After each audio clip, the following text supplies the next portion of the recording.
Bangalore palace. प्राचीन काळापासून मध्ययुगीन काळापर्यंत भारतात अनेक वाड्या, इमारती, किल्ले आणि पॅलेसेस आहेत, जिथे विदेशी पर्यटकांसह भारतीय पर्यटकही ते पाहण्यासाठी नेहमीच गर्दी करतात. त्यात दक्षिण भारतातील बेंगळूर शहरामधील हा जुना राजवाडा आहे. याला बँगलोर पॅलेस म्हणूनही ओळखलं जातं.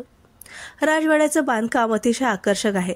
बांधकाम ट्युडर आणि स्कॉटिश शैलीनं बांधलेलं दिसून येतं. हा राजवाडा लंडनमधील विंडसर वाड्याप्रमाणेच दिसतो असं देखील म्हटलं जातं. वाड्यात 35 पेक्षा जास्त खोल्या आहेत. टेरेस आणि भिंत वेगवेगळ्या पेंटिंग्सने सजवले आहेत.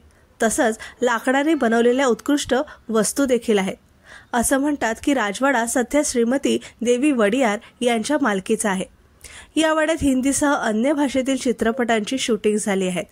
यामध्ये जो जीता वही सिकंदर, कुली आणि बरसात यासारख्या बऱ्याच सुपरहिट चित्रपटांचं शूटिंग झालं आहे.